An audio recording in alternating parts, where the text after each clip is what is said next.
Ambassador David Sterling had dealt with difficult diplomatic situations before, but nothing had quite prepared him for the sheer breathtaking impossibility of the Altarian palace.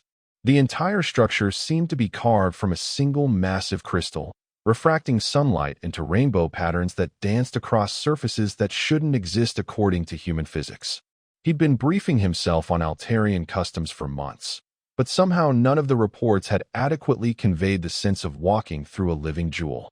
"Try not to gawk too obviously," David muttered to himself, adjusting his diplomatic credentials for the third time. "You're representing the entire human race here. No pressure." The escort guards moved with fluid grace, their ceremonial armor making soft chiming sounds that seemed to harmonize with the crystal walls.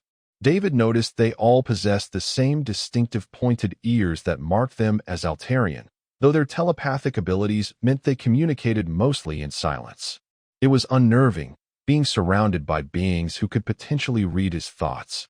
The throne room doors opened with a sound like distant wind chimes, revealing a space so vast that Earth's largest cathedrals would have felt cramped by comparison. At the far end, on a throne that appeared to be grown rather than built, sat Queen Lyralii herself. David's carefully rehearsed introduction speech evaporated the moment he saw her. The intelligence briefings had mentioned that Altarian royalty possessed enhanced aesthetic characteristics, but that clinical description had failed to capture the reality of meeting someone who looked like she'd stepped out of humanity's oldest myths about otherworldly beauty. Her pointed ears were elegant rather than alien, and her eyes held depths that suggested she was processing information on levels David couldn't begin to comprehend. "Your Majesty," David said, proud that his voice only cracked slightly. "I am Ambassador David Sterling, representing the United Earth Government. We are honored by this opportunity to establish formal diplomatic relations between our peoples." Queen Lyralii tilted her head slightly, and David felt an odd, tingling sensation, as if someone was gently probing the edges of his consciousness. Her lips curved in what might have been amusement. "Ambassador Sterling," she said, her voice carrying musical undertones that definitely weren't human. "Your surface thoughts are quite loud. You're wondering if I can read your mind, and simultaneously trying very hard not to think about how different I look from the beings you're accustomed to." David felt heat rise in his cheeks. "I apologize, Your Majesty. I was briefed on Altarian telepathic abilities, but experiencing them firsthand is different." "No apology necessary," the Queen replied, rising from her throne with movements that seemed to flow like water. "Your mental barriers are actually quite impressive for a species that hasn't developed telepathic defenses. Most aliens' thoughts are completely transparent to me."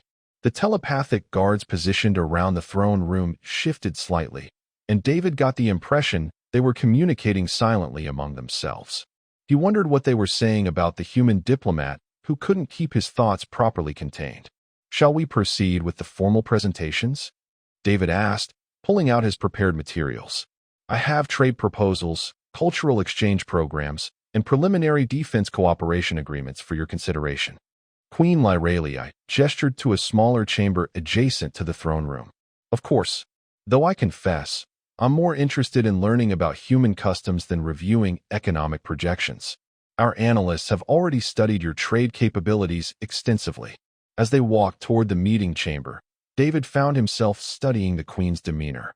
There was something unexpectedly informal about her approach, despite the overwhelming grandeur of her surroundings. Most of the alien dignitaries he'd encountered maintained rigid protocols, but Queen Lyralii seemed genuinely curious about him as an individual rather than just as a representative of his species. "Your briefing materials mention that humans practice something called romantic love," the Queen said as they settled into chairs that adjusted automatically to their physiology. "This concept is fascinating to us. Altarian pair bonding is primarily based on telepathic compatibility and political necessity." David blinked, surprised by the personal turn in the conversation. "Well, yes, humans do tend to choose partners based on emotional attraction and personal compatibility, though we also have arranged marriages in some cultures, similar to your political alliances. But the emotional component is considered primary? For most humans, yes. We have this somewhat irrational belief that marriage should involve feelings of love and mutual affection. David found himself relaxing despite the formal setting. In fact, we have entire industries built around the idea of romantic courtship. Humans will spend enormous amounts of time and resources trying to find someone they want to marry for personal rather than practical reasons. Queen Lyraliai's expression became thoughtful. How refreshing. Our marriage customs are considerably more practical. Royal marriages especially are matters of state policy rather than personal preference. That sounds rather limiting, David said without thinking. I mean, what if you never find someone you actually like? What if your perfect political match is someone you can't stand to be around? The moment the words left his mouth, David realized he might have crossed a diplomatic line. The telepathic guards around the room had gone very still, and he could feel their attention focusing on him with uncomfortable intensity. I apologize, Your Majesty, David said quickly. I didn't mean to imply criticism of your customs. Every culture has its own approach to marriage and relationships. But Queen Lyraliai was looking at him with an expression he couldn't quite read. There was something almost vulnerable in her gaze, as if his casual comment had touched on something deeply personal. No offense taken, Ambassador, she said quietly. Your perspective is illuminating. Tell me, in human culture, is it common for individuals to ask hypothetical questions about marriage?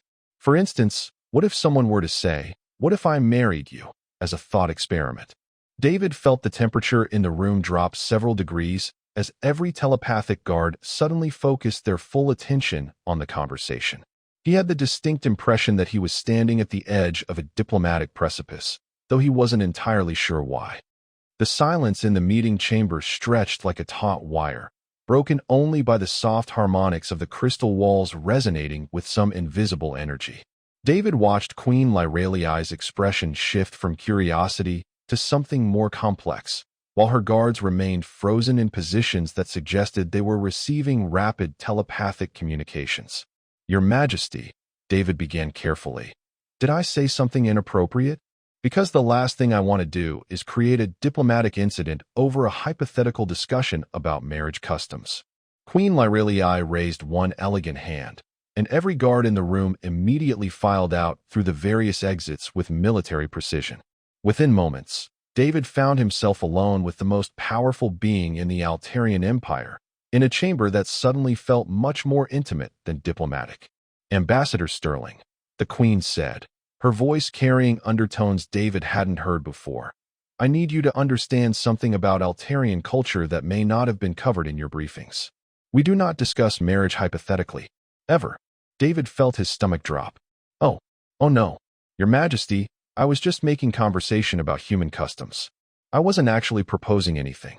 I mean, we just met, and I'm here on official business, and... David, the Queen interrupted, using his first name for the first time. Breathe. You're not in trouble, but I need you to understand the situation you've accidentally created. She stood and moved to one of the crystal windows, gazing out at the alien landscape beyond. David noticed that her posture had shifted from regal formality to something more personal, more vulnerable. In Altarian society, she continued, any mention of marriage to a member of the royal family is considered a formal declaration of intent. There are no casual conversations about hypothetical relationships. When you asked, "What if I married you?" even as an example, my guards interpreted it as a proposal. But that's ridiculous, David protested. I was clearly talking about human customs in general. Surely the context makes it obvious that I wasn't actually proposing. Queen Lyraliai turned back to face him, and David was startled to see something that looked almost like hope in her expression. That's where our telepathic abilities become complicated. You see, I can sense the emotions and intentions behind your words. When you spoke about marriage, even hypothetically, there was genuine warmth in your thoughts. Curiosity about me as an individual, not just as a political entity. David opened his mouth to object, then closed it as he realized she was right. He had been thinking about her as a person rather than just as a diplomatic contact. There was something about Queen Lyraliai that drew him in despite the obvious impossibility of any personal connection. This is a problem, David said finally. Because I'm here to establish trade relations, not to accidentally propose to alien royalty. How do we walk this back? We don't, the Queen said simply. According to Altarian law, a marriage proposal to the crown cannot be withdrawn once made. It must be either accepted or formally rejected through trial by combat. David stared at her. Trial by combat. Are you serious? Completely serious. Though in modern times, we've evolved beyond actual combat. The trials now test worthiness through various challenges designed to evaluate character, intelligence, and compatibility. And if I refuse to participate in these trials, Queen Lyraliai's expression became unreadable. Then you would be declaring that your proposal was made in bad faith, which would be considered an insult to the crown. The diplomatic consequences would be severe. David slumped in his chair, running his hands through his hair. So let me understand this. Because I made a casual comment about marriage customs, I'm now locked into either participating in alien courtship trials or causing a major diplomatic incident that could destroy relations between our species. That's an accurate summary, yes. And there's no third option? No cultural misunderstanding clause or diplomatic immunity provision. The Queen moved closer, and David caught a scent like midnight flowers and starlight. There is one other factor you should consider, Ambassador. I haven't rejected your proposal. David looked up at her, suddenly aware that they were standing much closer than diplomatic protocol typically allowed. What are you saying? I'm saying that your accidental proposal came at an interesting time. The High Council has been pressuring me to choose a husband for the past year. They've presented me with a parade of alien princes and noble heirs, all politically suitable and utterly tedious. And I'm different because... Queen Lyraliai smiled, and David felt that strange tingling sensation again as she touched the edges of his mind with her telepathic abilities. Because when you look at me, you don't see a political opportunity or a stepping stone to power. You see a person you find intriguing. That's rare. David found himself standing without consciously deciding to do so. Your Majesty, I need to ask you something directly. Are you actually considering this insane situation seriously? My name is Lyraliai, she said softly. And yes, I am considering it very seriously indeed. The question is whether you're brave enough to see where this unexpected path might lead. David looked into her eyes, seeing intelligence and loneliness and something that might have been hope. He thought about his carefully planned career trajectory, his comfortable life on Earth, and all the reasonable, sensible choices that had brought him to this moment. This is crazy, he said finally. Completely insane, Lyraliai agreed. I don't know anything about being married to alien royalty. I don't know anything about being married to a human diplomat. The cultural differences alone would be staggering, absolutely overwhelming. We barely know each other. True, though I suspect I know your mind better than most people you've met. David was quiet for a long moment, acutely aware that his next words would determine not just his own future, but potentially the relationship between two entire civilizations. What exactly would these trials involve? He asked finally. Queen Lyraliai's smile was radiant. Now that, Ambassador Sterling, is a very good question. Queen Lyraliai led David through corridors he hadn't seen during his official arrival, past chambers filled with technology that seemed to blend organic growth with mechanical precision. They emerged into gardens that defied every rule of botany David thought he knew, where crystalline trees grew alongside flowers that chimed softly in harmonious frequencies. The palace monitoring systems don't extend into the private gardens, Lyraliai explained, noticing David's surprised expression. Here we can speak freely without every word being recorded for council review. David found himself relaxing despite the surreal situation. Without the formal throne room setting and the presence of telepathic guards, Lyraliai seemed less like an alien monarch and more like someone he might actually enjoy spending time with. So, David said, settling onto a bench that adjusted to his human physiology. Tell me about these trials I've accidentally committed myself to. Are we talking about slaying dragons, or more like taking a very difficult standardized test? Lyraliai laughed, a sound like silver bells mixed with wind chimes. Nothing quite so dramatic as dragons, though some of the challenges can be equally dangerous. The trials are designed to test compatibility between potential royal consorts and the crown. And what exactly does compatibility mean in Altarian terms? Mental resilience, emotional stability, leadership capability, and... Lyraliai paused, looking slightly embarrassed. Telepathic harmony. David felt a chill of apprehension. When you say telepathic harmony, you mean the ability to link minds without going insane. Something like that, yes. Royal marriages in our culture involve permanent telepathic bonding. The two minds become partially integrated, sharing thoughts and emotions on a continuous basis. That sounds incredibly intimate, David said, trying to process the implications. And incredibly overwhelming. It is both of those things, Lyralei agreed. Which is why most royal marriages are arranged between individuals who have been trained from childhood to handle telepathic integration. What you've proposed is unprecedented. David stood and began pacing among the musical flowers, his mind racing.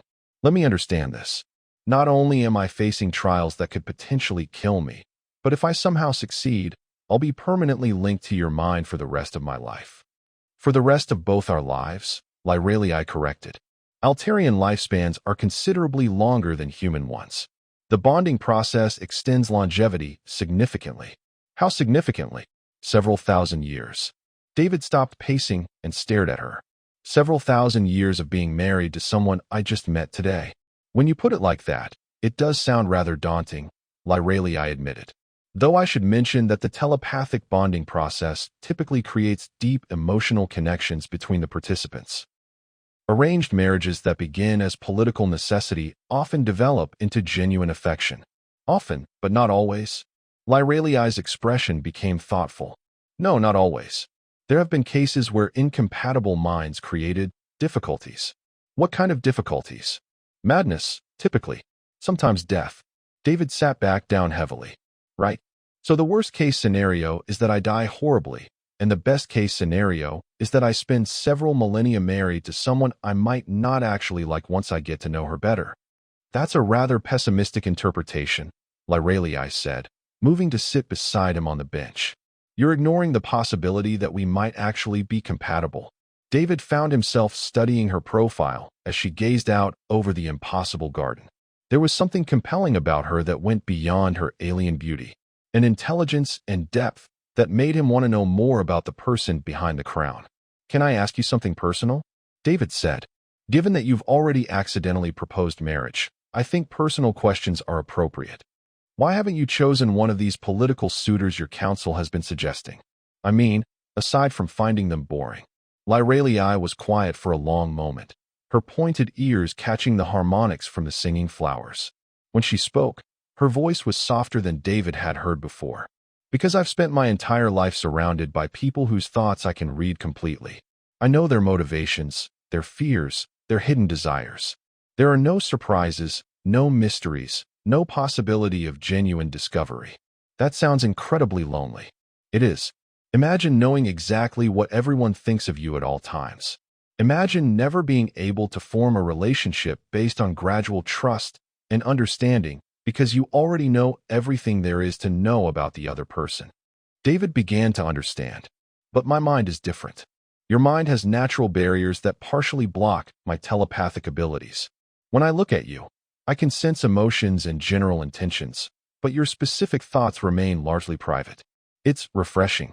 So you're potentially interested in marrying me because I'm telepathically defective? Lyralei turned to face him fully, her eyes holding depths that seemed to reflect starlight. I'm interested in you because you're the first person I've met who still has the capacity to surprise me. When you asked about marriage, even hypothetically, there was genuine curiosity about who I am beneath the crown. Not what I can do for your political career or how I might advance your species' interests, but simply who I am. David felt something shift in his chest, a recognition that this conversation had moved far beyond diplomatic courtesy or accidental cultural misunderstandings. And that's enough to risk the trials? The question is whether it's enough for you to risk them. David looked around the alien garden, listening to the impossible music of crystalline flowers, sitting beside a woman who could read minds and commanded the loyalty of an interstellar empire. 6 hours ago, his biggest concern had been whether his presentation materials were properly formatted. What would happen if I withdrew from this situation right now, he asked. Hypothetically speaking. Hypothetically, you would return to Earth with a standard trade agreement and the knowledge that you had briefly touched something extraordinary before choosing safety over possibility. And if I go through with the trials? Then you would discover whether a human diplomat and an alien queen can build something unprecedented together. Or you would die in the attempt. David was quiet for several minutes, aware that Lyralii was carefully not reading his thoughts as he processed the impossible choice before him. When he finally spoke, his voice was steady. "These trials," he said. "When do they begin?" Lyralii's smile was radiant. "Tomorrow morning." "And David? Thank you for being brave enough to find out who I really am." As they walked back toward the palace, David wondered if he was making the most romantic gesture in human history or simply committing elaborate suicide. Given his luck with relationships, both seemed equally possible. The Altarian High Council chamber looked like it had been designed by someone with a serious obsession with geometric perfection and intimidation tactics. 12 ancient beings sat in crystalline chairs arranged in a perfect circle, their pointed ears and telepathic abilities giving them an otherworldly gravitas that made David feel like a particularly interesting specimen under a microscope. "So," David whispered to Lyralii as they approached the council circle, "on a scale of 1 to 10, how likely is it that they're going to have me executed for diplomatic incompetence?" "Execution is highly unlikely," Lyralii replied in equally hushed tones. "Exile, imprisonment, or telepathic reconditioning are more probable outcomes." "That's not as reassuring as you might think." Counselor Theron, the eldest member of the assembly, rose from his chair with movements that suggested he was older than several of Earth's geological epochs. His mental voice resonated directly in David's consciousness, bypassing his ears entirely. "Ambassador Sterling, you have created quite the constitutional crisis with your proposal." David cleared his throat, trying to project confidence he absolutely didn't feel. "Honored Counselor, I want to emphasize that my comment was made in the context of discussing human marriage customs. Any misunderstanding about my intentions?" "There is no misunderstanding," interrupted Counselor Valera, whose mental voice carried undertones of barely controlled irritation. "Our queen has informed us that she is seriously considering your accidental proposal. This is unprecedented." "Unprecedented and potentially catastrophic," added Counselor Nexius. "Interspecies royal marriage could destabilize centuries of careful diplomatic balance." Queen Lyralii stepped forward, her posture shifting into full royal authority mode. "Counselors, I remind you that the choice of royal consort remains the crown's prerogative. While I value your counsel, the final decision is mine to make." "Your Majesty," Theron said with careful diplomatic phrasing, "we must consider the legal ramifications. Altarian succession law requires that you produce an heir within 5 years of marriage. Interspecies reproduction is theoretically challenging." David felt heat rise in his cheeks. "Are we seriously discussing my reproductive compatibility with alien royalty? Because this conversation has taken a turn that definitely wasn't covered in my diplomatic training. All aspects of royal marriage are matters of state concern." Counselor Valera replied coldly. "Your human biology may be fundamentally incompatible with Altarian physiology."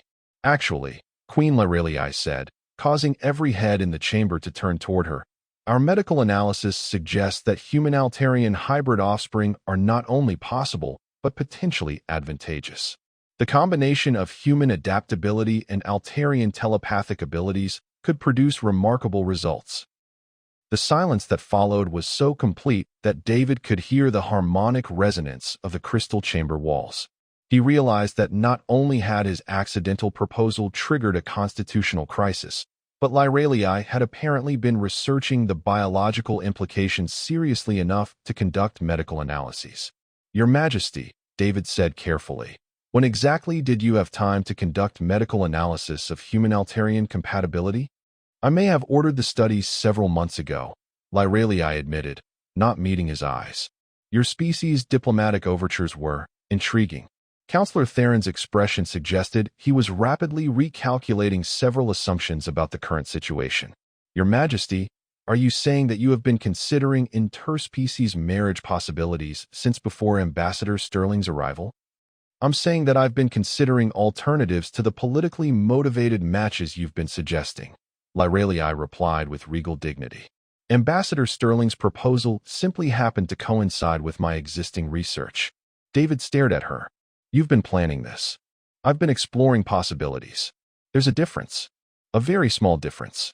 Counselor Nexius cleared his throat with a sound like grinding crystal. "Regardless of Her Majesty's advanced planning, The situation remains problematic. Ambassador Sterling must prove his worthiness through the traditional trials. About these trials, David said, what exactly am I looking at? Because if they involve fighting giant alien monsters, I should probably mention that my combat experience is limited to diplomatic negotiations and the occasional really difficult trade dispute. The trials have evolved significantly since their original implementation, Theron explained. Modern assessments focus on mental resilience, leadership capability, and telepathic compatibility rather than physical prowess. That's somewhat reassuring. Though failure in any trial typically results in permanent psychological damage or death, Valera added helpfully. And that's significantly less reassuring. Queen Lyralii moved closer to David, her presence somehow both comforting and nerve-wracking. David, I need you to understand something. The trials aren't just about proving worthiness to the Council. They're designed to determine whether two minds can successfully bond without destroying each other. And if they can't, then the bonding process becomes lethal to both participants. David looked around the circle of ancient, telepathic beings who were studying him with expressions ranging from skeptical to openly hostile. The weight of what he was considering finally hit him fully. Let me see if I understand this correctly, he said slowly. You want me to undergo a series of potentially fatal trials to prove that I'm worthy of marrying someone I just met, after which we'll undergo a telepathic bonding process that will either create a perfect mental union or kill us both horribly. That's an accurate if rather dramatic summary, Theron agreed. And the alternative is creating a diplomatic incident that could destroy relations between our species. Also accurate. David was quiet for a long moment, acutely aware that everyone in the chamber was waiting for his response. When he spoke, his voice was steadier than he felt. When do the trials begin? Queen Lyralii's smile was radiant. Tomorrow at dawn. And David, I'll be watching every moment. That's either very romantic or very morbid, David replied. I'm hoping for romantic. As the council session concluded and David was escorted to guest quarters to prepare for trials that might kill him, he reflected that his diplomatic career had definitely taken an unexpected turn. He just hoped he would live long enough to see how it ended. Dawn on the Altarian homeworld looked like someone had set the sky on fire with good intentions. David stood in the trial chamber, watching triple suns paint the crystalline walls in shades of gold and crimson while trying to convince his nervous system that he wasn't about to die horribly in front of alien royalty. The first trial, announced Counselor Theron with the enthusiasm of someone describing a tax audit, will test your resistance to telepathic assault. 5 of our most skilled mental warriors will attempt to break your psychological defenses. David looked at the 5 Altarians positioned around the chamber, their pointed ears and focused expressions making them look like a particularly serious meditation group. And if they succeed in breaking my defenses? Permanent insanity, Theron replied cheerfully. Though we'll try to keep it interesting rather than just reducing you to a drooling vegetable. How thoughtful. Queen Lyralii watched from an observation platform above the trial chamber, her expression carefully neutral though David could sense her tension through whatever telepathic connection they'd already formed. He tried to project confidence he absolutely didn't feel. Begin, Theron commanded. The telepathic assault hit David like a tsunami of alien thoughts and emotions. 5 minds pressed against his consciousness simultaneously, trying to find cracks in his mental defenses. He felt his sense of self wavering as foreign memories and experiences flooded through his awareness. For a moment, David experienced what it was like to be Altarian, the constant awareness of other minds, the weight of telepathic responsibility, the loneliness of never being truly alone with your thoughts. The sensation was overwhelming and beautiful and terrifying all at once. Then his natural mental barriers kicked in, those same defenses that had intrigued Queen Lyralii. Instead of trying to block the telepathic attack completely, David found himself channeling it, using the alien thoughts to understand his attackers rather than being overwhelmed by them. Interesting technique, he said aloud, causing all 5 mental warriors to pause in surprise. You're not just trying to break my mind. You're trying to understand how human consciousness works. Well, 2 can play that game. David pushed back, not with aggression but with curiosity. He opened his mind to the telepathic contact while maintaining his core identity, allowing the Altarian warriors to experience human thought patterns in return. The exchange became collaborative rather than combative. Within minutes, all 5 warriors had stopped their assault and were staring at David with expressions of amazement. He turned a telepathic attack into a cultural exchange. One of them reported to Theron, "We learn more about human consciousness in 5 minutes than we have from years of diplomatic contact." "And I learned that Altarian telepathy isn't inherently invasive," David added. "It's actually quite beautiful when it's consensual. You should market this as the galaxy's most intimate form of communication." Queen Lyralii was smiling openly now, and David felt a warm pulse of approval through their connection. Trial 1 complete, Theron announced with what might have been grudging respect. Trial 2 will test leadership capability. Ambassador Sterling, you will command a squadron of Altarian soldiers in a combat simulation. The simulation chamber materialized around David, creating a battlefield scenario that looked like something from humanity's worst nightmares. Enemy forces approached from multiple vectors, while friendly units waited for orders that could mean the difference between victory and catastrophic defeat. Standard Altarian military doctrine, explained the squadron leader, a stern-faced warrior named Captain Zevin, emphasizes telepathic coordination and hierarchical command structure. Orders are transmitted mentally and executed with precise timing. David studied the tactical situation, noting that the Altarian approach would work perfectly if everyone involved was telepathic. Unfortunately, he wasn't. "Captain," David said, "what if we tried something completely different? Instead of hierarchical command, what if we used collaborative decision-making? I'll coordinate overall strategy, but individual units make tactical..." Dawn on the Altarian homeworld looked like someone had set the sky on fire with good intentions. David stood in the trial chamber, watching triple suns paint the crystalline walls in shades of gold and crimson while trying to convince his nervous system that he wasn't about to die horribly in front of alien royalty. "The first trial," announced Counselor Theron with the enthusiasm of someone describing a tax audit, "will test your resistance to telepathic assault. 5 of our most skilled mental warriors will attempt to break your psychological defenses." David looked at the 5 Altarians positioned around the chamber, their pointed ears and focused expressions making them look like a particularly serious meditation group. "And if they succeed in breaking my defenses?"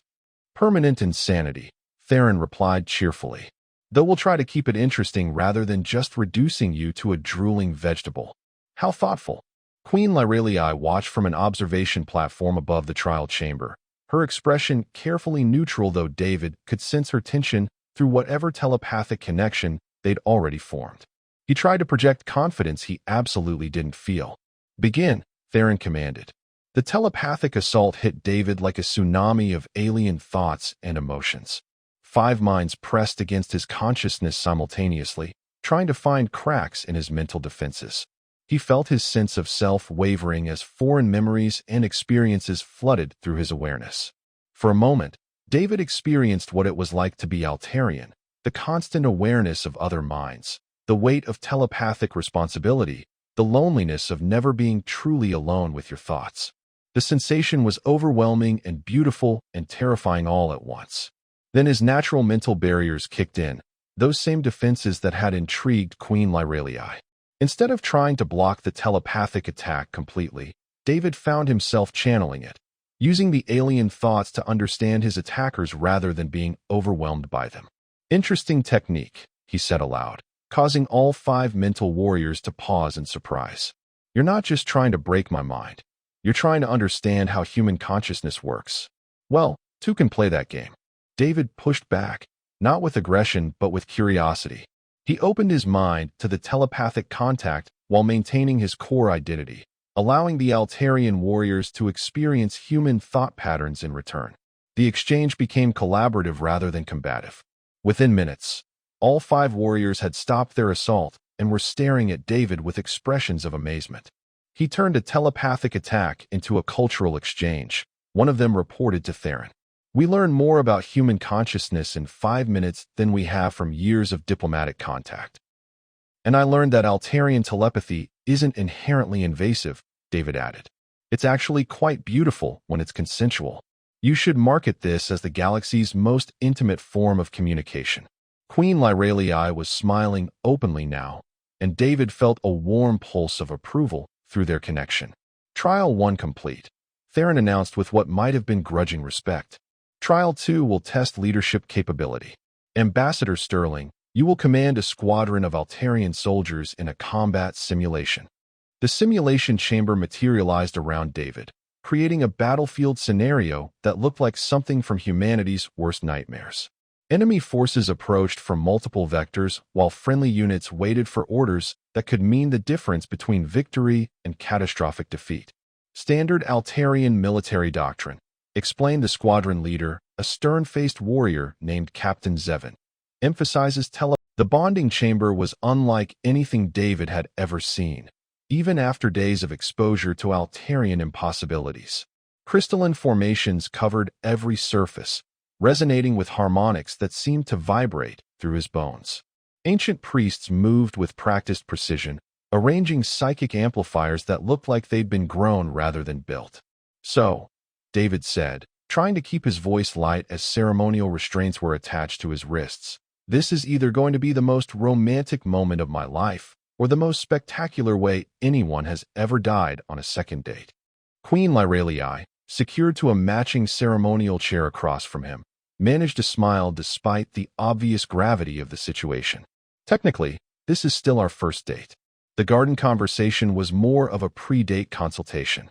Even better, nothing says romance like potentially fatal telepathic surgery. High Priest Valderin, whose age seemed to be measured in geological epochs, approached with equipment that David really hoped wasn't as ominous as it looked. The bonding process will permanently merge aspects of your consciousness with Her Majesty's telepathic matrix. Your minds will become partially integrated, sharing emotions, thoughts, and memories. And if our minds aren't compatible, the resulting psychic feedback will likely kill both participants instantly, Valderin replied with the clinical detachment of someone describing weather patterns. Has anyone ever mentioned that Altarian culture has a serious problem with optimism? Optimism is inefficient, the priest replied seriously. Reality is preferable. Queen Lyralii's mental voice touched David's consciousness gently.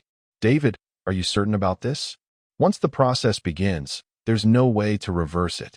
David looked at her across the chamber, noting how the crystalline formations reflected her alien beauty in patterns that seemed to shift with her emotions. Over the past few days, he'd come to recognize the intelligence behind her eyes, the loneliness she carried despite her power, and the hope she was trying not to show. I've never been certain about anything in my life, David replied aloud. But I've also never met anyone who made uncertainty feel like an adventure rather than a problem. That's either very romantic or very foolish, Lyralii said. With my track record, probably both. The ceremony began with harmonic frequencies that seemed to resonate directly with David's nervous system. The crystalline amplifiers around the chamber began to glow, channeling psychic energy into patterns that hurt to look at directly. David felt his consciousness beginning to expand beyond the normal boundaries of individual awareness. The initial connection is forming, Priest Valderin announced. Maintain focus on your core identity while allowing secondary aspects of consciousness to merge. David had no idea what that meant in practical terms, but he tried to follow the instruction anyway. He felt Queen Lyralii's mind touching his, at first gently, and then with increasing intensity as the ceremonial machinery amplified their natural telepathic connection. The sensation was indescribable. David experienced Lyralii's memories as if they were his own. Centuries of royal responsibility, the weight of making decisions that affected billions of lives, the crushing loneliness of never meeting anyone who saw her as more than a political entity. But he also felt her joy in discovering new ideas, her fascination with different cultures, and her carefully hidden hope that someone might eventually understand her as an individual.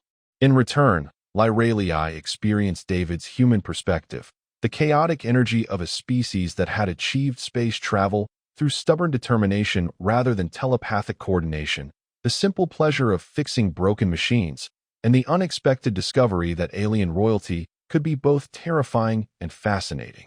Compatibility assessment positive, Valderin reported, though his voice seemed to come from very far away. Proceeding to full integration. The psychic energy in the chamber intensified, and David felt his sense of self beginning to blur at the edges. For a terrifying moment, he couldn't tell where his consciousness ended and Lyraliai's began. Panic flickered through their shared awareness. David, Lyraliai's mental voice was steady despite the chaos. Remember who you are. Don't lose yourself in the connection.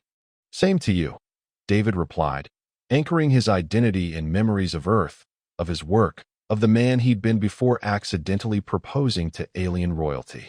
We're still ourselves, just more connected now. The integration process reached its peak, and David felt something fundamental shift in his perception of reality. He was still David Sterling, human diplomat and occasionally competent mechanic. But he was also part of something larger, connected to another consciousness in ways that transcended normal relationship boundaries. When the ceremonial energy finally dissipated, David found himself looking at Queen Lyraliai with completely new understanding. He could sense her emotions as clearly as his own, feel her thoughts moving parallel to his, experience her perspective on their shared situation.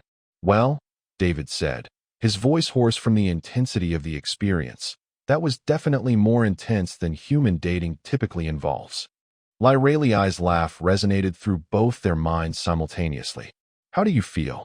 David took inventory of his physical and mental state, noting that he felt fundamentally changed, but still recognizably himself. Like I just downloaded an entire alien culture directly into my brain. Also like I'm connected to the most incredible woman in the galaxy. The bonding was successful, Priest Valderin announced with what might have been relief. The consciousness merger achieved optimal integration without psychological damage to either participant. Which means what exactly? David asked. Which means, Queen Lyraliai said, standing and moving toward him with movements that seemed more graceful than before, that we are now officially bonded according to Altarian law. Congratulations, David. You're engaged to marry alien royalty. David felt the reality of the situation settling over him through their shared consciousness. He was bonded to someone he'd known for less than a week, committed to a relationship that would last several thousand years, and somehow completely at peace with both facts. You know, David said as ceremonial attendants removed their restraints, when I accepted this diplomatic assignment, I was expecting to negotiate trade agreements and cultural exchange programs. I definitely wasn't expecting to fall in love with an alien queen through telepathic merger. Are you having second thoughts? Lyraliai asked, though their bond allowed her to sense his emotional state directly. About marrying someone who can read my mind and happens to rule an interstellar empire? Someone I'm now connected to on levels that human language doesn't have words for. David took her hand, feeling the warm pulse of their shared consciousness. Not even a little bit. Good, Lyraliai said, her smile radiant. Because now we get to plan a wedding that will make diplomatic history. And probably give both our governments serious headaches, David added. Definitely. But think of how interesting our lives are going to be. As they left the bonding chamber together, David reflected that his accidental proposal had led to the most extraordinary relationship in human history. He just hoped he was ready for whatever came next. Planning an interspecies royal wedding, David discovered, was like trying to coordinate a diplomatic summit, a cultural festival, and a cosmic celebration all at the same time, while everyone involved had strong opinions about traditions he'd never heard of. The past month had been a whirlwind of ceremonial consultations, diplomatic protocols, and learning to navigate Altarian court life while maintaining his sanity. So, David said, reviewing the latest wedding planning documents while sitting in what had become his favorite spot in the palace gardens. Apparently, we need to incorporate both human and Altarian marriage customs, which means we'll be exchanging vows in 3 different languages, including one that consists entirely of telepathic harmonics. Queen Lyraliai, who was reviewing similar documents through their shared consciousness, projected amusement across their bond. The ceremonial requirements are admittedly complex, though I think the human tradition of exchanging rings is quite charming. Wait until you see what Earth's diplomatic corps sent as engagement gifts. They included everything from ancient wedding traditions to contemporary human music for the reception. I'm not sure Altarian ears are ready for jazz fusion.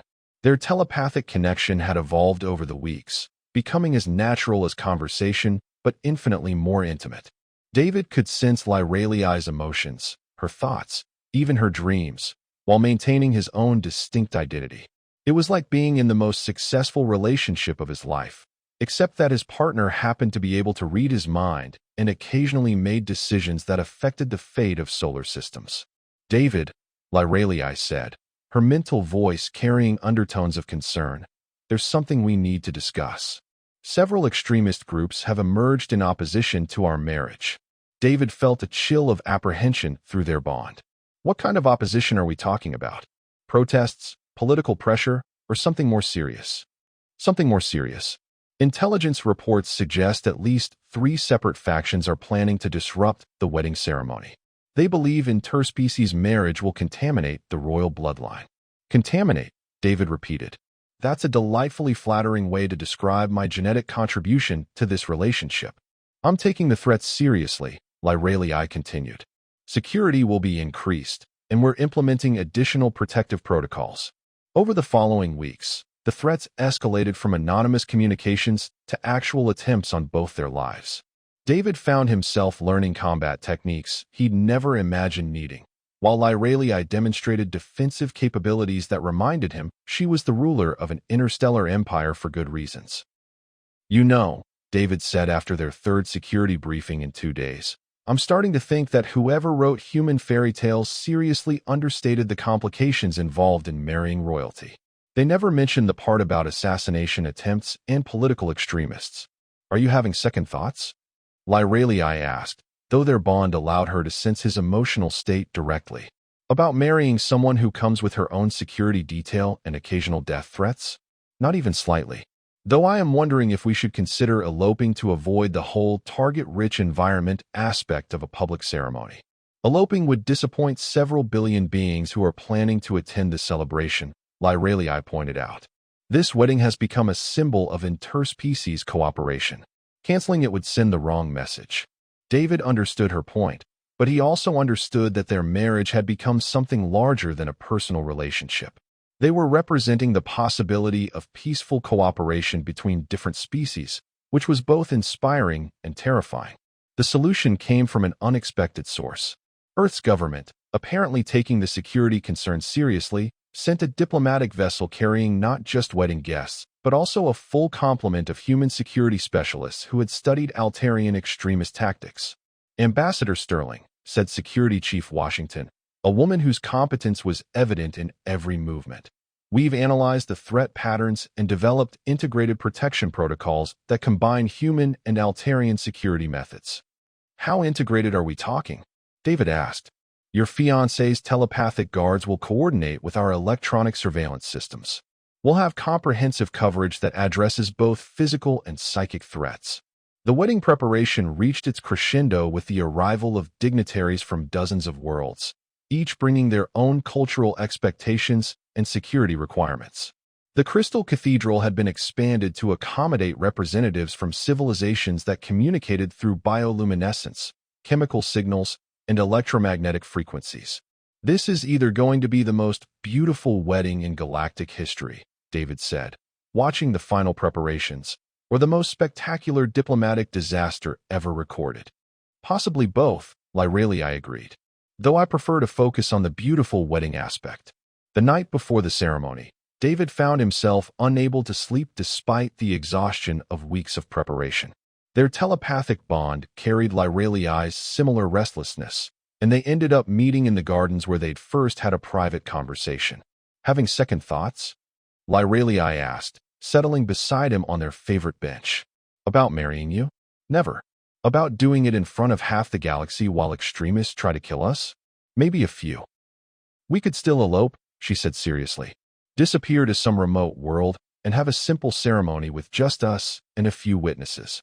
David considered the option, feeling the appeal of privacy and safety. But he also understood what their public wedding represented. Hope for cooperation between different species, proof that understanding could bridge even the most fundamental differences. No, he said finally. We're going to have the most spectacular interspecies wedding in history, complete with diplomatic protocols, cultural exchanges, and whatever security complications come with it. Because what we're doing matters to more people than just us. Even if it's dangerous? Especially because it's dangerous. The things worth doing usually are. Lyralii's smile was radiant through their shared consciousness. I love you, David Sterling. I love you too, Your Majesty. And tomorrow, the entire galaxy is going to witness the most unlikely love story in diplomatic history. As they sat together in the musical garden, surrounded by the harmonics of crystalline flowers and the promise of an uncertain but extraordinary future, David reflected that his accidental proposal had led to something far more significant than personal happiness.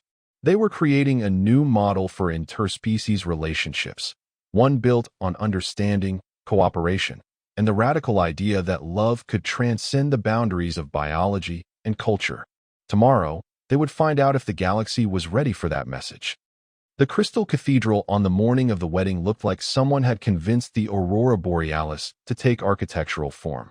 Representatives from 47 different worlds filled the vast space, creating a symphony of languages, frequencies, and communication methods that would have been cacophonous if it weren't so beautiful. David stood at the altar, wearing ceremonial robes that somehow managed to be both human formal wear and Altarian court dress simultaneously.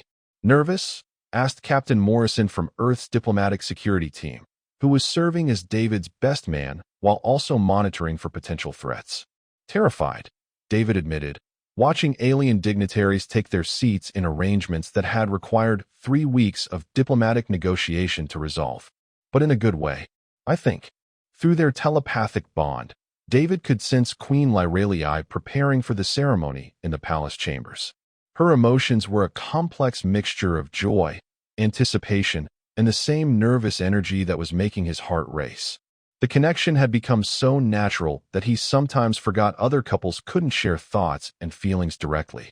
Ambassador Sterling, Priest Valderin approached with the ceremonial bonding crystals that would formalize their marriage according to Altarian law. The ceremony will proceed in 3 phases: human vows, Altarian telepathic bonding, and the combined blessing from both cultures. And if any extremists try to disrupt the proceedings, security teams are monitoring all access points. Any disruption will be contained quickly and quietly. The processional music began, a composition that blended human orchestral arrangements with Altarian harmonic frequencies. David felt his breath catch as Queen Lyralii appeared at the cathedral entrance, radiant in wedding attire that seemed to be woven from starlight and crystalline formations.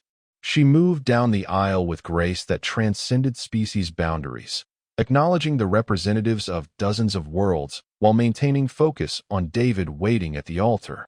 Their telepathic connection carried waves of love and determination that made the formal ceremony feel like an intimate conversation between souls. Dearly beloved beings, Priest Valderin began, his voice carrying through translation devices that rendered his words in every language present. We gather today to witness the union of 2 individuals who represent the possibility of understanding between all sentient species. David felt the weight of that responsibility settling on his shoulders alongside the joy of the moment. They weren't just getting married. They were demonstrating that fundamental differences could be bridged through mutual respect and genuine affection. The human portion of the ceremony proceeded according to traditions that David's family had practiced for generations, while incorporating elements that acknowledged Lyralii's royal status and telepathic nature.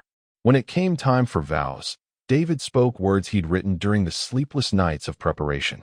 Lyralii, David said, his voice carrying clearly through the vast cathedral. 3 months ago, I was a diplomat whose biggest concern was trade negotiations. Today, I'm standing before the representatives of 47 worlds, promising to spend several thousand years learning to be worthy of your love. Laughter rippled through the assembly, a sound that somehow harmonized across species barriers. You've taught me that communication transcends language, that understanding requires courage, and that love can literally reshape consciousness itself.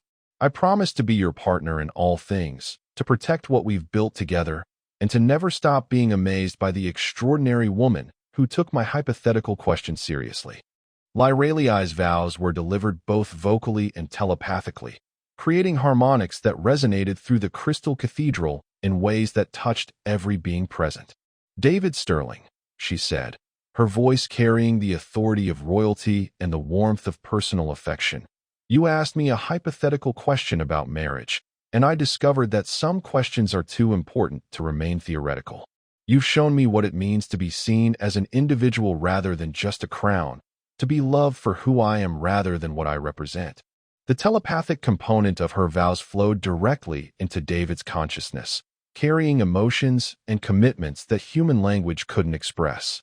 He felt her promise to support his growth, to share the burdens of leadership, and to build something unprecedented together.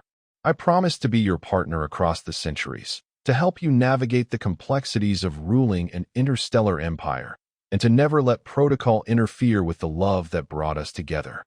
The Altarian bonding ritual followed, as Priest Valderin activated the ceremonial crystals that would formally recognize their telepathic marriage bond.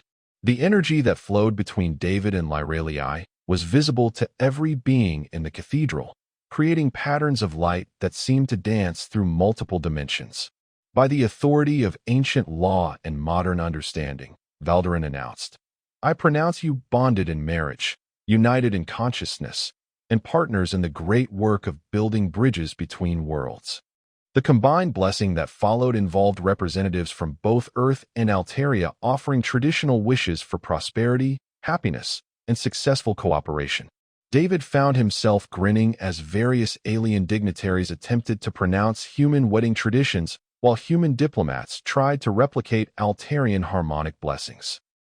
As the ceremony concluded and the massive assembly erupted in celebration that spanned dozens of communication methods, David felt the reality of what they'd accomplished settling over him. He wasn't just married to an alien queen. He was now part of a diplomatic partnership that would reshape interspecies relations for generations. So, David said to Lyralii as they acknowledged the cheering crowd, how does it feel to be married to a human diplomat who accidentally proposed through cultural misunderstanding? Like the beginning of the greatest adventure in galactic history, Lyralii replied through their bond. Though I should mention that our first royal duty will be reviewing trade agreements from 12 different star systems. Romance isn't dead, it's just buried under diplomatic paperwork. Welcome to royal marriage, Prince David. The reception that followed was a celebration unlike anything in recorded history. Music from dozens of worlds created harmonies that shouldn't have been possible, while cuisine representing every known form of biochemistry challenged the logistics of interspecies dining. David found himself dancing to rhythms from civilizations he'd never heard of while Lyralii demonstrated that royal protocol could be both dignified and fun. You know, David said during a quiet moment between toasts from various galactic dignitaries, I keep expecting to wake up and discover this has all been an elaborate diplomatic fever dream. If it's a dream, then we're sharing it through our telepathic bond, Lyralii pointed out, which would be the most romantic form of shared unconsciousness in history. As the celebration continued into the night, David reflected on the path that had brought him to this moment. An accidental proposal had become a genuine relationship, which had evolved into a marriage that would influence diplomatic relations across the galaxy. He'd gone from trade negotiations to royal responsibilities, from casual cultural discussion to permanent telepathic bonding. Any regrets? Lyralii asked, sensing his contemplative mood through their connection.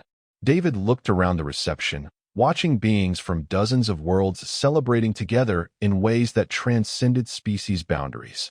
He thought about the future they were building, not just as a married couple, but as partners in the ongoing work of proving that understanding could triumph over difference. Not even one, David said, taking her hand as they prepared to greet another delegation of well-wishers. Though I think we should probably work on improving my telepathic communication skills before our first official state dinner. We have several thousand years to practice, Lyralii said, her smile radiant. I think we'll manage. As Prince David and Queen Lyralii began their new life together, they carried with them the hopes of countless beings who saw in their marriage proof that love could bridge any gap, understanding could overcome any barrier, and that sometimes the most important questions were the ones asked by accident. The hypothetical had become reality, and reality had exceeded every possible expectation.